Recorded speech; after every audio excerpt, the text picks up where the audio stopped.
What's up guys, Omar Esaf here, and in this video today we're talking about how to increase your overhead press, and in particular solving bar placement, your elbows not being underneath the bar, and learning to keep your shoulders packed. So if you need a basic overview on how to overhead press, the link will be in the description of my tutorial. But essentially, the bar should travel in a straight path, your shoulders should be packed, firm grip, core brace, and you're punching up with the elbows. The elbows are underneath the bar.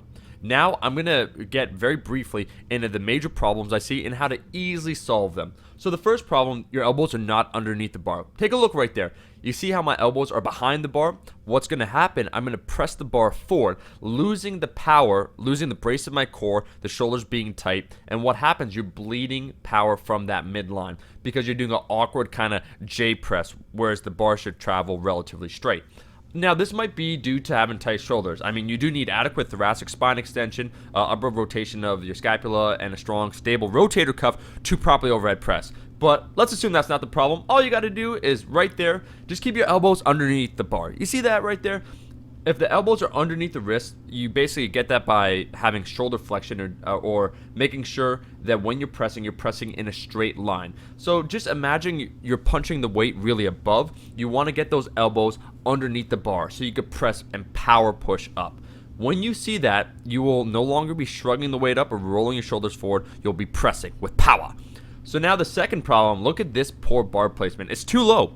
And it being too low, first of all, it's bad for your shoulders. It's also going to lead to misalignment with your elbows. They're not going to be underneath the bar once again. But far beyond that, it also will shift the weight from the midline to being in front of you.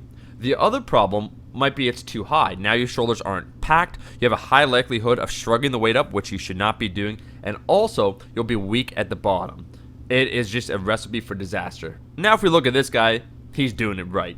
Elbows are underneath the bar. You're resting on what's called the shoulder shelf. If you notice, it's kind of right near my clavicle. It's a comfortable area. It varies for every single person, but you can keep your shoulders packed. You could keep basically your elbows underneath the bar. It's over the midline. So just think you're pressing over the midline. It should feel comfortable. It should feel easier with proper bar placement. As I said before, now you're pressing with power. Now this guy right here. Oh, his shoulders aren't packed. Oh, you see that? You see what just happened right there?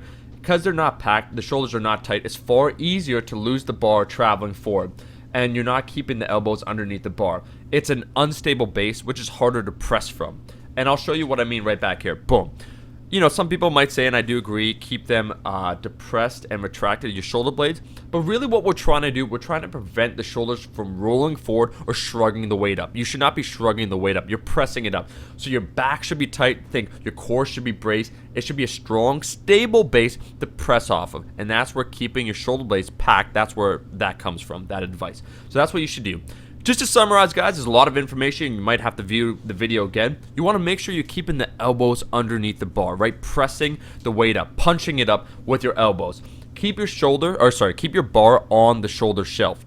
This will allow you to press over the midline and be strong. And lastly, make sure your shoulders are packed, retracted, so you're not rolling them forward or shrugging the weight up. That's it. That's all I had to say. If you liked the video, make sure to like the video, and I'll see you guys in the next video. Peace!